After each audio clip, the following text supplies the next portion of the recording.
والسلام, and you find likewise their companions and their followers, their disciples, would be students of the Prophets, and then take this understanding and then pass it on to others. So it's very important for us to try and understand how we can be of benefit to others, so that we can serve our community in the very best way.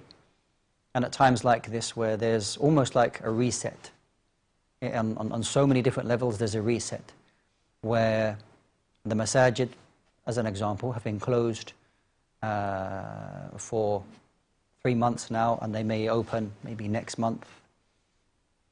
That means that those masajid will have been closed for 4 months approximately. Now those masajid, and in fact I was just speaking to one of the imams of one of the very active masjids just a few days ago, the plans that they have in when they reopen the masjid. It's not just opening the doors just to allow a few people to come in and return to the old way, but this is an opportunity for them to have 4 months. And this is something that no doubt was a testing time, but they utilized that time in the very best way. That those masajid, well, this particular masjid I can say, and there are other masajid like this, alhamdulillah, that they are working very hard behind the scenes to ensure that when the masajid are open, that they will open in what we see as the new normal.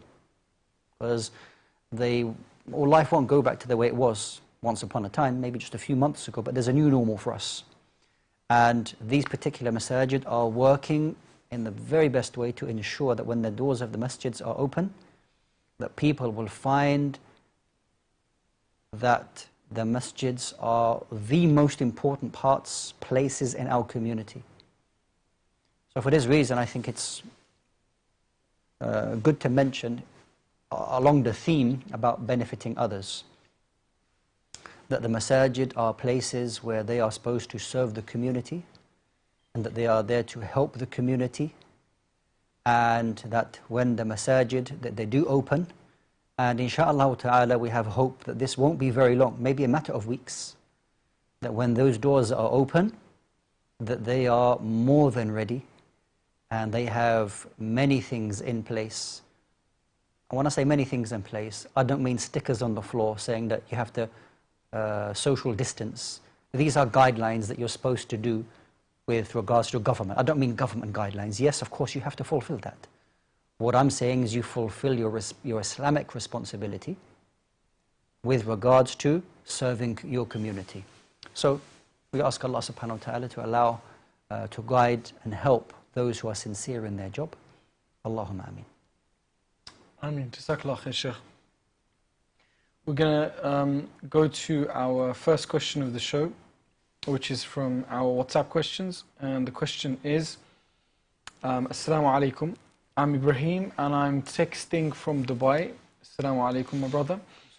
And my question is, I heard that there will be some people who won't even smell the smell of paradise. What about if they were Muslims and believers? Does it mean they will not enter paradise forever? Okay. So it is a very important question, and that there are a number of narrations. I think I mentioned one of them yesterday, where the Prophet ﷺ mentioned in a number of different narrations for a person who commits suicide. And there's a time, during the time of the Prophet ﷺ, that the companions, they saw an individual who had died on the battlefield, and they said that he was a shaheed. But the Prophet ﷺ said that that person would be in the hellfire. Why? Because it was then to be known that they fell on their sword and that they killed themselves. And that the Prophet ﷺ warned that the person who does that may then will reside in the hellfire forever, for eternity, without escaping. This is an example. Another example is that, and there are many, a woman who asks for talaq without any reason at all from husband, that she will not smell the scent of the paradise. Now, does this mean, and we have to understand, because if you don't smell the scent of paradise, it means that you will not be near it, you will be in the hellfire. Because there's only two places that you will go to. The position of Ahl Sunnah concerning this, the qa'idah means principle, is that with regards to the believers, that any sin that they commit, that they are, number one, they are believers, and they are, number two, that they are wrongdoers for the sin that they committed, and that in the hereafter, that they are تحت مشيئة الله, that they are subject to the will of Allah subhanahu wa ta'ala. إن شاء عذبهم إن شاء غفر لهم. That they, either Allah subhanahu wa ta'ala will forgive them, or Allah subhanahu wa ta'ala will punish them. But it doesn't mean that they will reside in the hellfire for eternity. Because we know that the Prophet ﷺ said that whoever has an atom's weight of Iman in their heart will eventually enter the paradise. So with regards to these narrations that talk about different types of sins, where the Prophet ﷺ said either they will be not smell the scent of paradise or eternally reside in the hellfire. With regards to the believers, the vast majority of the ulama are of the view that this isn't eternally, meaning forever and ever, not to exit from it. Because we know that there are other narrations to state that eventually the believers will go to the paradise, even if it means that they may spend some time in the hellfire because of some sins that they committed. We ask Allah Jalla wa Ala to protect us from the hellfire and allow us to be entered into the paradise without any punishment. We seek Allah Jalla wa Ala's forgiveness and mercy. Allahumma ameen. Wallahu a'lam. Ameen. Thank you so much, Shaykh. We're going to go now to our next caller on the line. Assalamu alaikum to our brother or sister. Welcome to the show. What's your name and where are you calling from? Wa alaikum salam. Muhammad from West Midlands. Assalamu alaikum, my brother. How are you today? Wa alaikum alhamdulillah. Alhamdulillah. And your question? I just wanted to ask, there's different ways of praying the witr and different things to recite in it.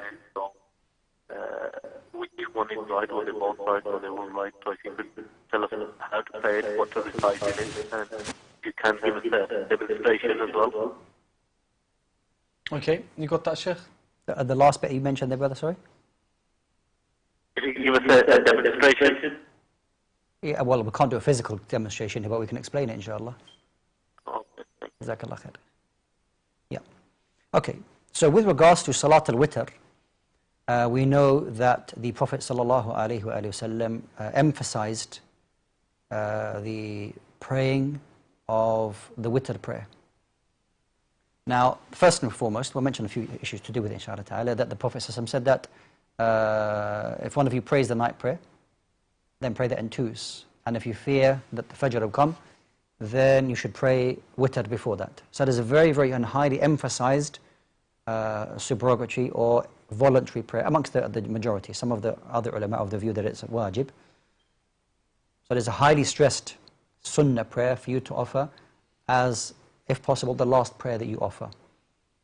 This is the first thing in terms of its legislative kind of status that is highly recommended for you, at the very least, to do that.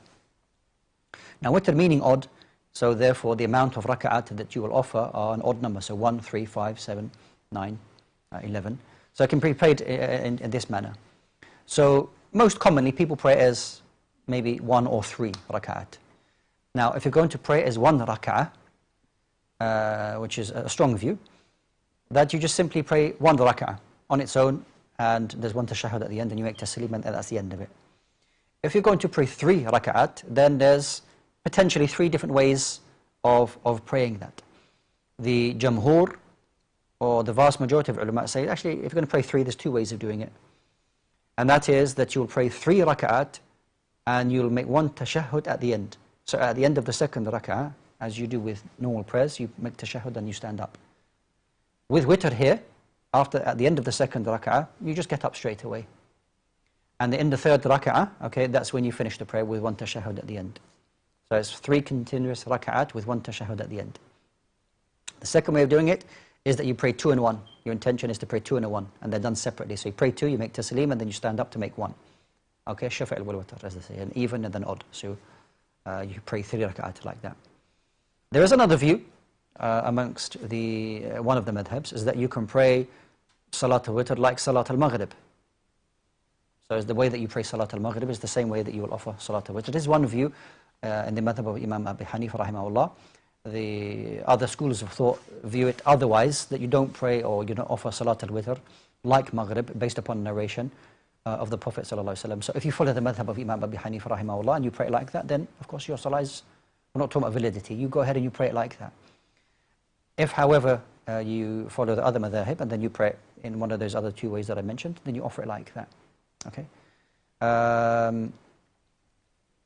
There's further discussion as if you want to pray more than that. Let's say, for example, you want to pray 5 rak'at. That means that you would pray 5 continuous rak'at with 1 tashahhud at the very end.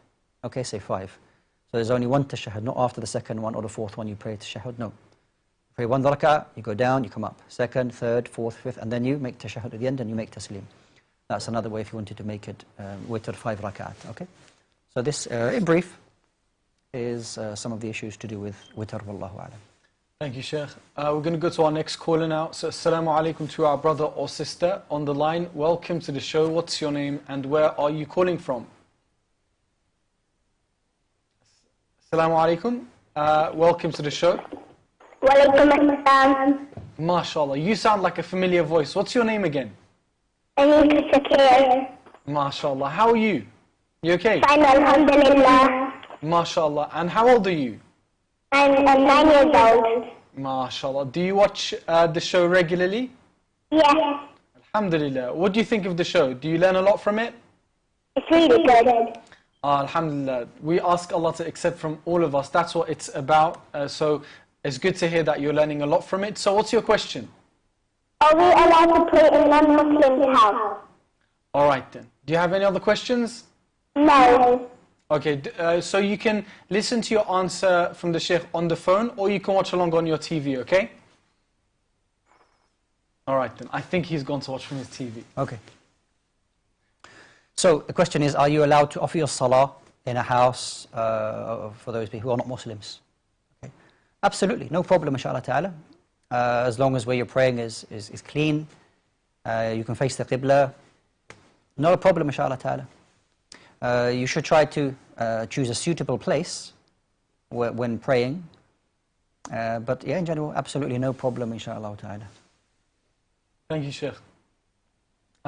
So I think we have another caller on the line. So assalamu alaikum to our brother or sister. Welcome to the show. What's your name and where are you calling from? Assalamu alaikum. You're live on Ask Eman. What's your name and where are you calling from? Calling from London. Welcome to the show, sister. And your question? I have 2 questions. First question is regarding the tilawa or Fajr time. Does it have to be done from a physical mushaf or can it just be done from the Quran that you've memorized, for example? And the second question is, if somebody normally wears socks to do masjid over, can they then wear slippers that may cover however much of the feet? But these slippers will be obviously taken on and off, but the socks to wipe over will remain on underneath. Does that affect the wudu in any way? Is that okay, Shaykh? Yeah, so if I may ask, so why is it an issue if you put slippers on? Why do you think that's an issue if you wear slippers?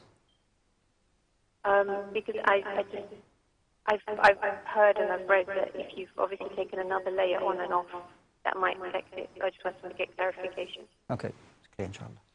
Thank you for your call, sister. Jazakallah khair. You can either listen to your answer on the phone or watch along on your television. For everyone else watching at home, you can give us a call on 0203 515 0769 to ask your questions, inshallah. Yeah. So with regards to the obligatory prayers, the fara'id, when you're reading your salah, that it is, you shouldn't hold the mushaf. Rather, you can just recite from that what you have memorized. If you haven't memorized that much, la ba's, there's no problem. It's not like the nafilah. Obviously, a lot of questions in the month of Ramadan. If I'm reading Qiyam or Tahajjud and I haven't memorized much Quran, but I'd like to hold the mushaf, is that allowed? Yeah, that's allowed for you in the Sunan prayers. However, in your fara'id, on your obligatory prayers, then there's no holding of the mushaf or any device. You just recite from what you have memorized, inshallah ta'ala. Now, with regards to wiping over the sock, now you wipe over your sock, and let's say after that you put some slippers on, and then you would take those slippers off, for example, if you pray. Because you didn't wipe over the slipper, it's not an issue, it's not a problem. So, it's like putting some shoes on. You wiped over your socks, okay, and you're in a state of wudu. Now you put some shoes on, you went out to the shops, and then you came back home, you took your shoes off, you still have wudu. You still have wudu. Those shoes have no impact on the state of wudu, or the slippers for that matter, of the wudu you have. Wallahu a'lam. Thank you so much, Shaykh. Our next question is from WhatsApp, and the question is, Assalamu alaikum. I intended to perform Hajj this year, but as you're aware, many UK tour operators have cancelled due to uncertainty, etc. My tour operator is due to pay back, but funds in full. My question is, do I have to pay zakat once I receive the funds back from the tour operator? For context regarding my money, I sold my wedding gold and used that for my funds as well as money I had in my savings for more than a year. Yeah. So any money that you have, any savings that you have, for whatever reason, and it's still in your possession, and the time for you paying zakah is due on that, then you pay zakah on it. Alhamdulillah. A person shouldn't see that this is somehow going to stop them making Hajj, or this is going to delay their Hajj. If it is the case that your tour operator has cancelled the Hajj this year, then inshallah ta'ala, there's always next year, inshallah ta'ala.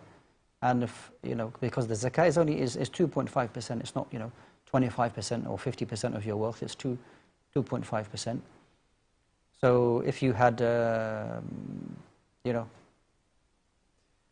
you pay £5,000 or £6,000, whatever you put aside for it, and then 2.5% of that is not going to, inshallah, put you in a position where it's going to delay your Hajj by a long time. So whatever is due to be paid for zakah, you pay that, and whatever is saved, then you save that, inshallah, that you're able to go next year, inshallah ta'ala. May Allah subhanahu wa ta'ala allow you to perform your Hajj next year, if there is Hajj, that is. Wallahu alam. Ameen. Thank you, Shaykh. Our next question is from WhatsApp, and I think we have a caller on the line, so we'll go to the call first. Assalamu alaikum to our brother or sister on the phone. Welcome to the show. What's your name and where are you calling from? My name is Maria, and I'm calling from USA. MashaAllah. Where exactly in the USA are you calling from? I'm calling from Virginia. Oh, MashaAllah. Thank you so much for watching from so far away. And your question, sister? So my question is, if a husband and a wife, they both are living in two different countries, and husband divorced a wife over the phone only one time, and husband then decides to take the wife back, do they have to meet each other within 3 months physically, or they can only talk to each other on the phone and it's okay for the marriage to be valid? All right then. Thank you so much for your question, sister. You can stay on the line to listen to your answer, or you can watch along on your device or TV, inshallah. Thank you so much. Okay. So with regards to divorce situations, it is always important to speak to somebody where the whole situation can be explained in detail. So my answer will be a generic answer. I was just reading this today, actually. Oh, yeah. Yeah, subhanallah. So when if a divorce takes place, that the man may take his wife back by statement or by action. With regards to statement, that can be verbal, obviously, and if that is done verbally, then that is sufficient.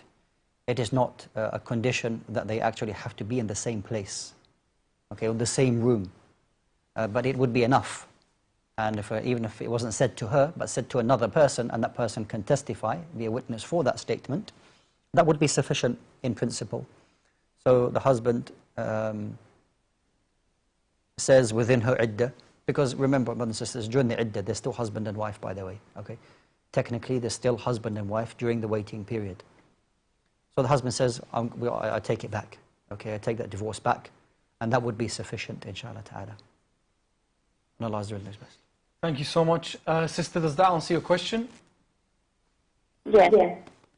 Thank you so much for your call. May Allah reward you. Okay, so for everyone watching at home, if you want to give us a call, brothers and sisters, you're able to dial 0203-515-0769. If you'd like to call us as our sister just did from outside the UK or internationally, you're able to call us on WhatsApp on 0774-2239-8833. I remembered it, alhamdulillah. So brothers and sisters, we're waiting for your calls. If you have any questions, please do give us a call. If you're watching along on Facebook or YouTube, you're able to leave your questions at the comment section, inshallah. So we're going to go to our next question on WhatsApp, and the question is, making tilawah at Fajr, can you use the Quran or do you need to recite from memory? I think you answered it, right, Shaykh? Yeah, there was a call. Yeah? Yep. I think it's probably the same. Yeah, but we say that you should do it from memory. You don't recite from the Mus'haf or an application on your phone. It has to be from your memory, inshallah. Okay, thank you, Shaykh. Our next question is, Assalamu alaikum.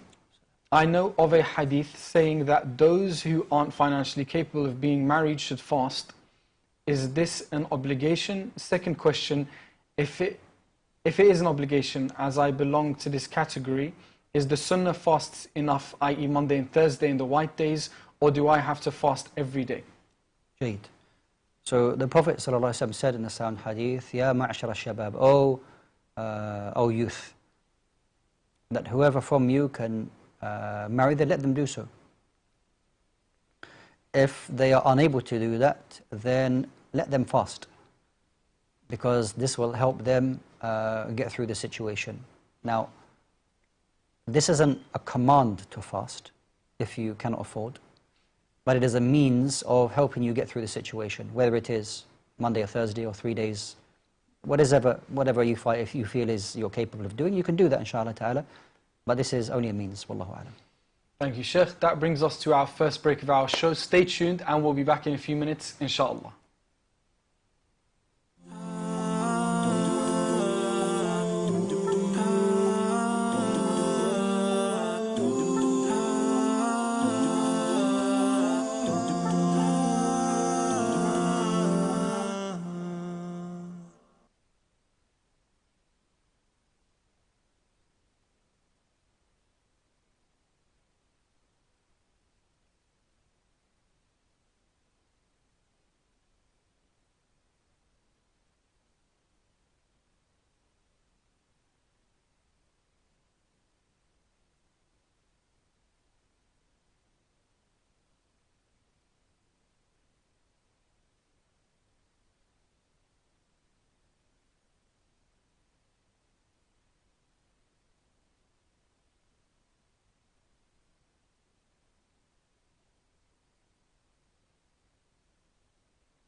Ready? Assalamu alaikum wa rahmatullahi wa barakatuh. Welcome back everyone watching with us at home, brothers, sisters and children. Welcome back to Ask Eman Live. We're going to be here with you for another 30 minutes up until 9 o'clock to take your questions and get them answered for you by our Shaykh today, Imam Wasim Kempson, who's sitting right here. MashaAllah. Assalamu alaikum, Shaykh. Welcome back after the break. Wa alaikum salam wa rahmatullahi wa barakatuh. Thank you, Shaykh.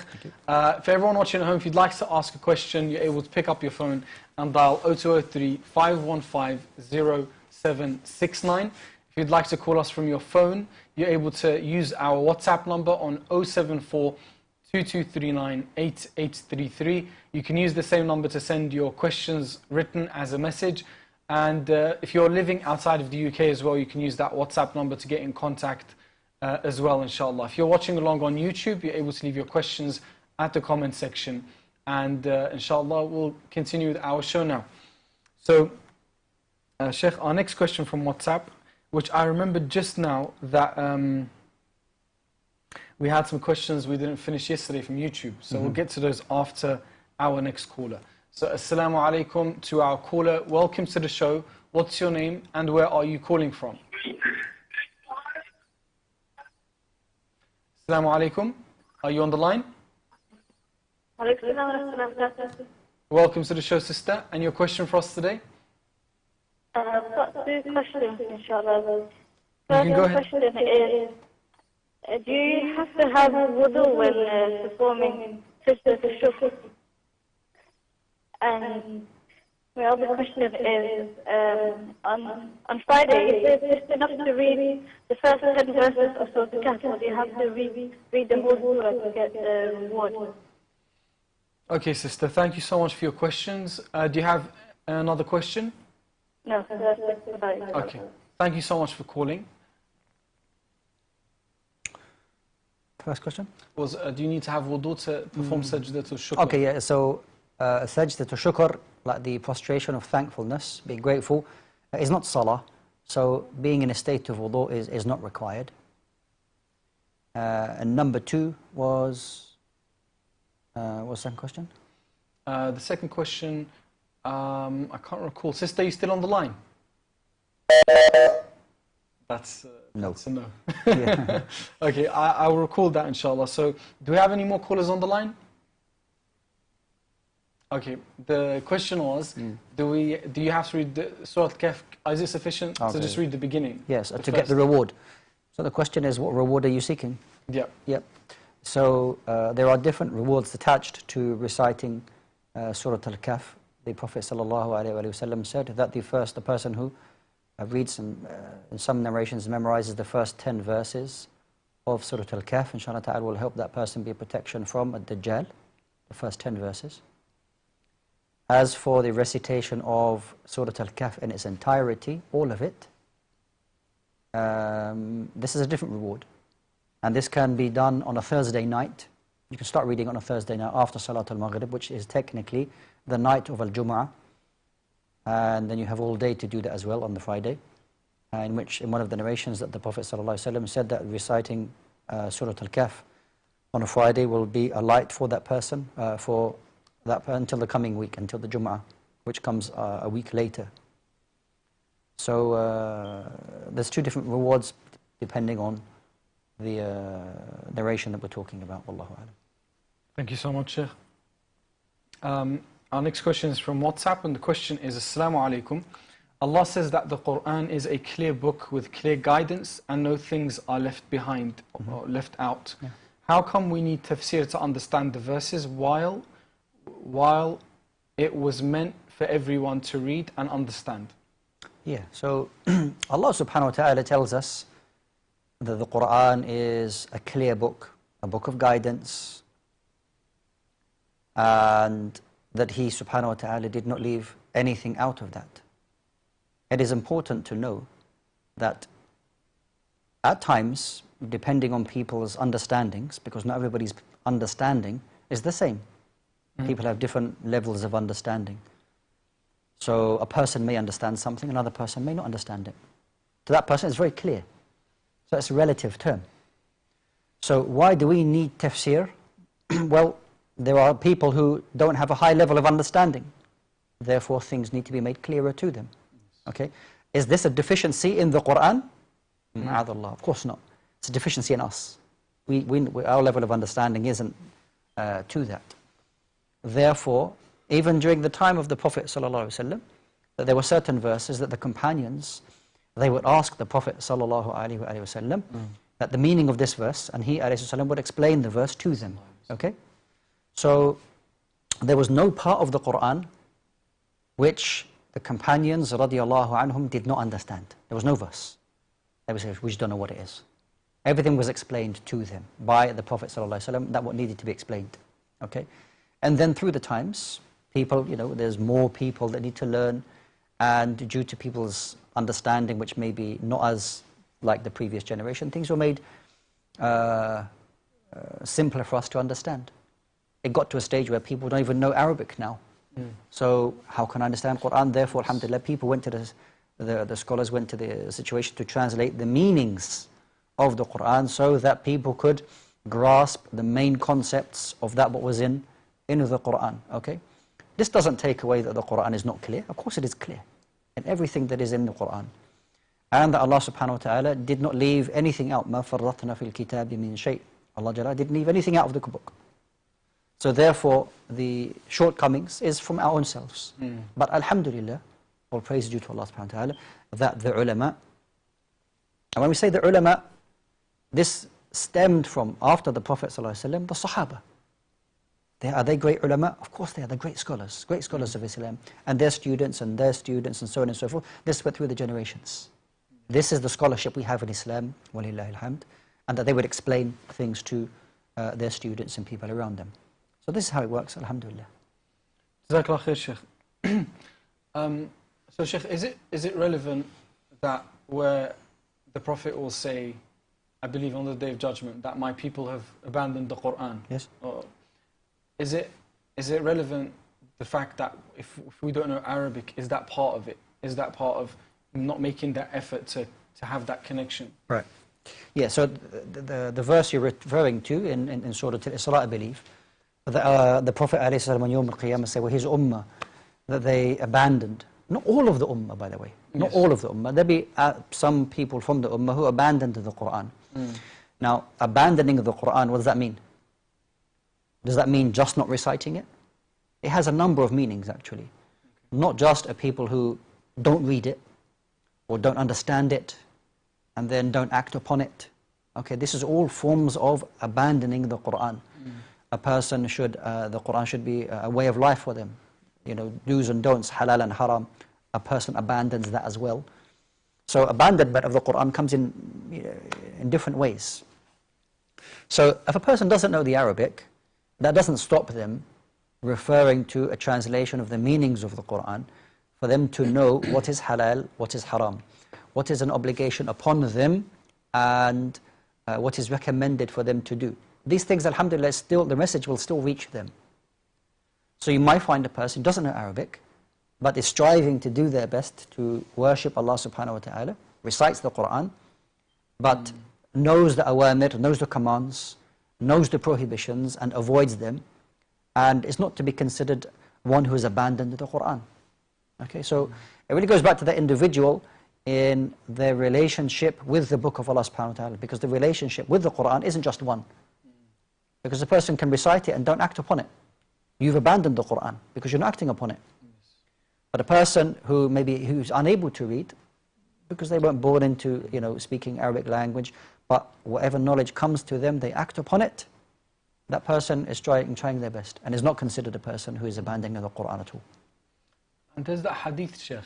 I can't recall it properly, but if you're someone who recites the Quran and applies it, you're like someone who sells musk. Is that correct? And then there's the 3 categories. Yeah. There's a long hadith. Yes, yeah. In its entirety, verbatim, I can't get off now, but I know of the hadith. Yeah.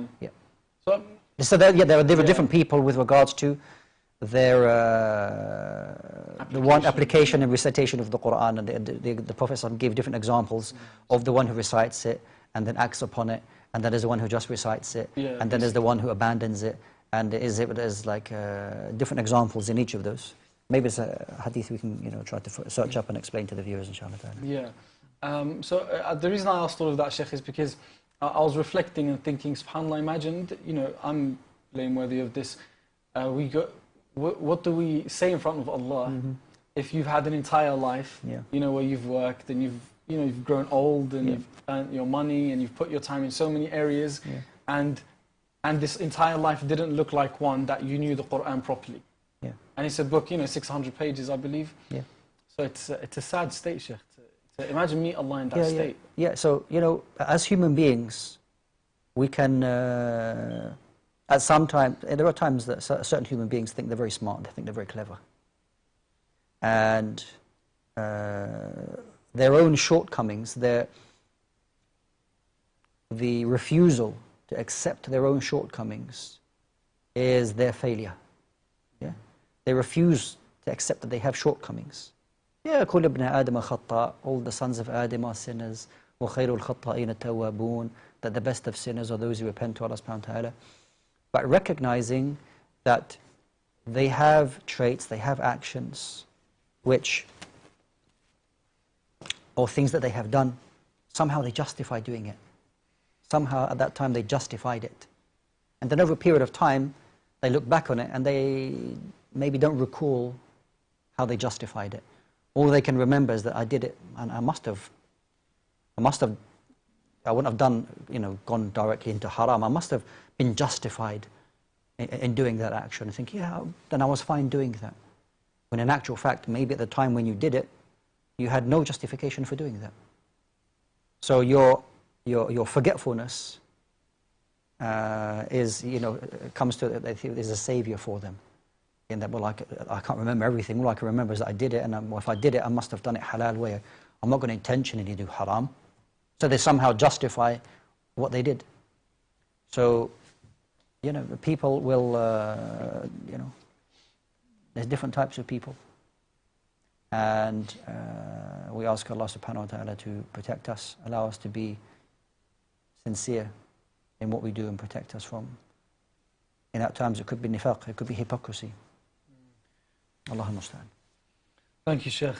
By the way, I didn't say that. Like I said, I'm guilty of that as well. I was reflecting that. Imagine you're in front of Allah, and what do you say? Yeah, exactly. With all of that time, exactly. Subhanallah. And all of that life, subhanallah. Indeed. But we had the question around salah as well, Shaykh, earlier. So I wanted to follow up with this question as well, because I think it's always important to come back to the very important and basics of the deen, because they're the most important, especially when it comes to salah. So what role should salah play in a Muslim's life? Meaning, if someone finds that their days are going by and they're doing their best to catch up with their salah, pray on time, but the value isn't there, that this is probably one of the most important part of my day. That is prayed rushed, then it's just something that I need to do because I'm a Muslim, and there's more focus on I need to do this on time, that on time. Because our responsibilities are spread out. But if salah is not seen as a very serious responsibility to fulfill on its time, are we going wrong?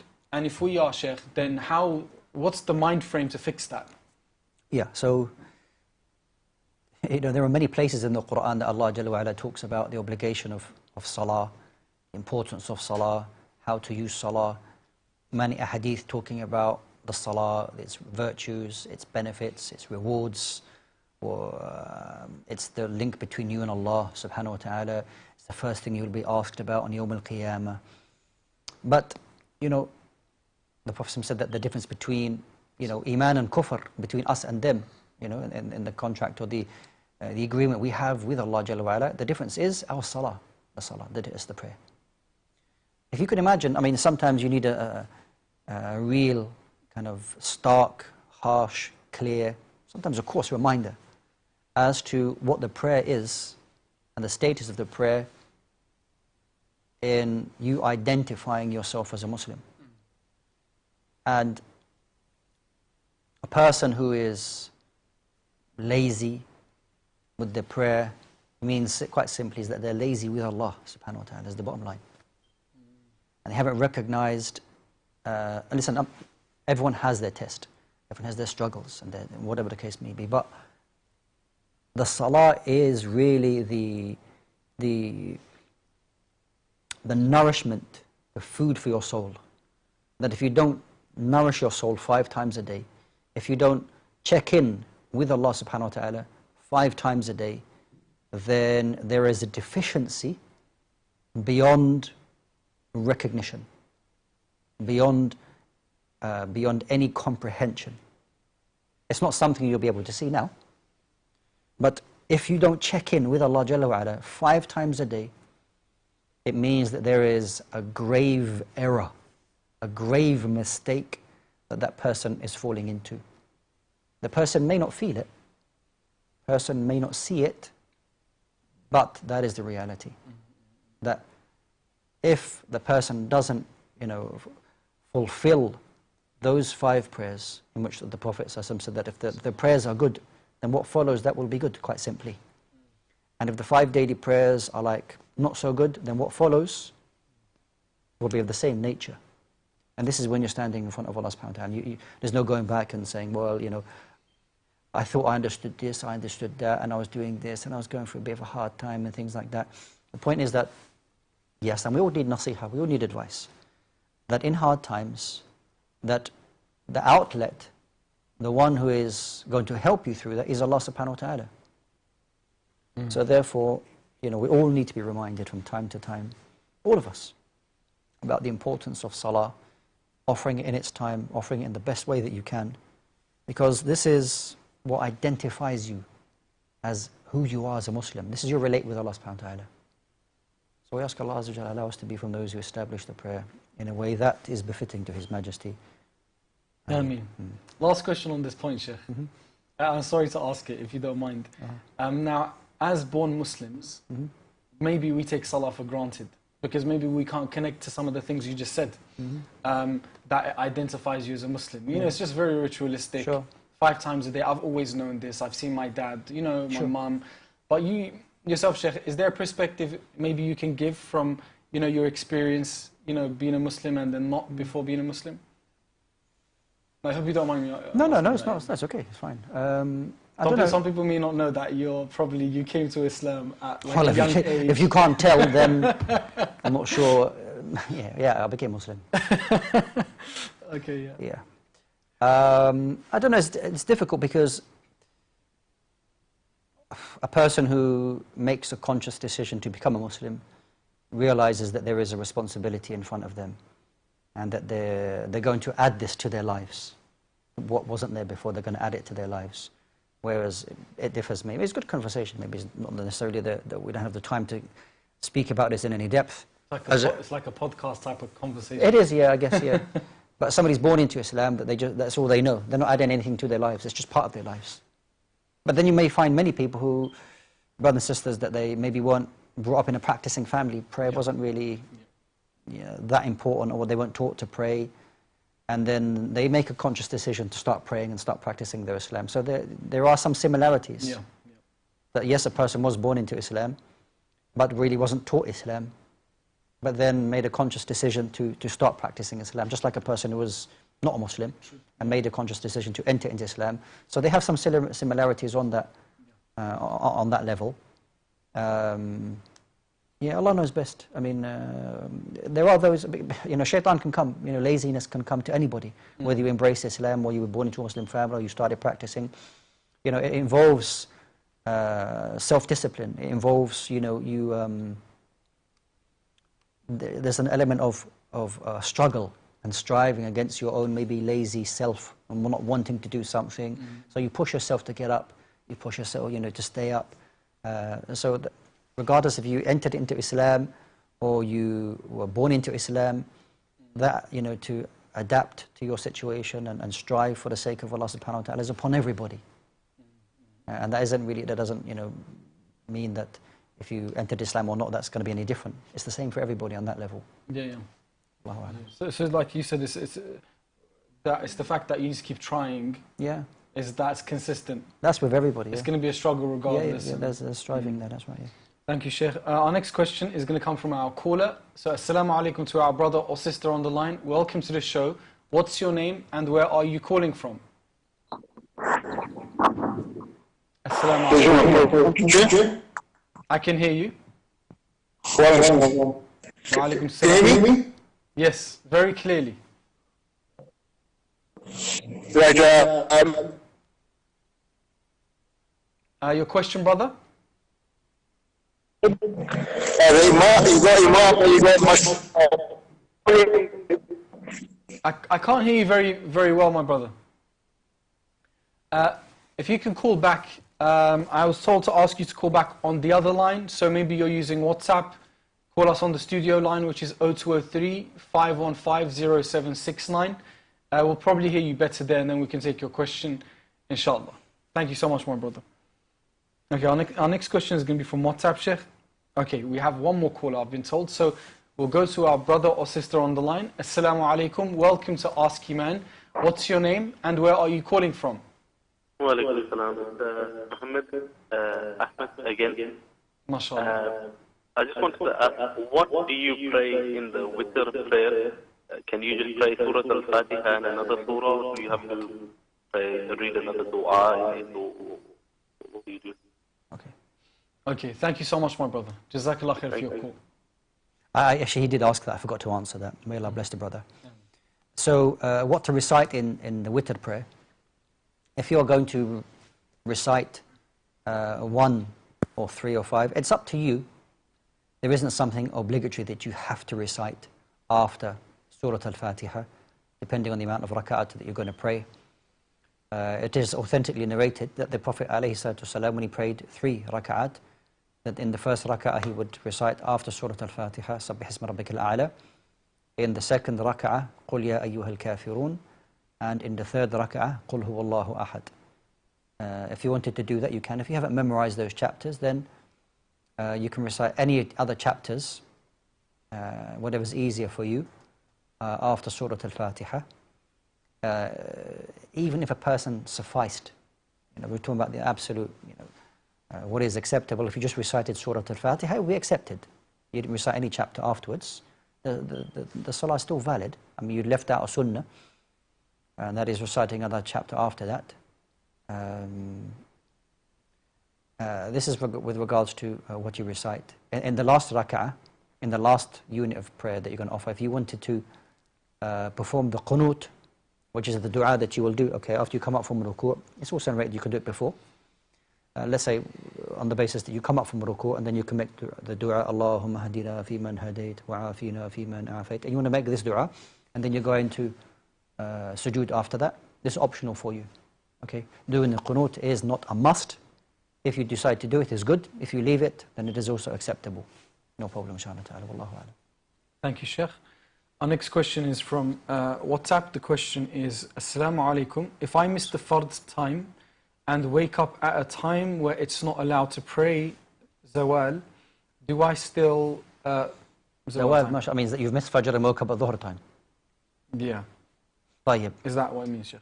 That's what other prayer have you missed from fajr and wake up at a from time fajr where and it's dhuhr? not allowed to pray. Aywa. Yeah, so you wake up at zawal time. Do I still follow the hadith that says to perform the prayer as soon as I wake up? Yeah, okay, it's a good question. So in the scenario that maybe it happens, even if it is a time of prohibition, that you offer the salah, and bear in mind that zawal time is a very short time. You're talking about a matter of minutes.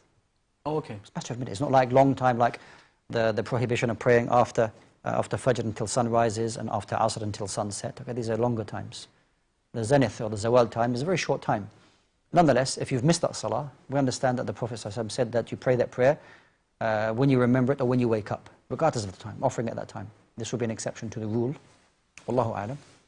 And Allah knows best. Thank you, Shaykh.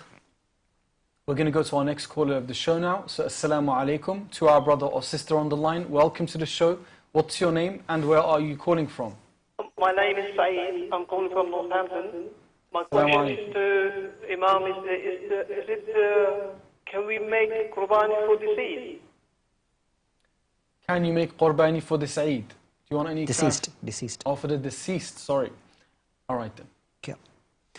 So if we're talking about qurbani, and you're talking about the one that is offered the time of Hajj, okay? Those who are not going to perform Hajj, which seems to be the most of us, And this is a sunnah amongst the majority of the ulama. Some of them are of the view it's an obligation. This is for the living. Performing your qurbani at Hajj time, this is for the living, not the dead, not those who have passed away. Okay, so the qurbani for the time of Hajj is for the living. One sheep would be enough for the household. Okay.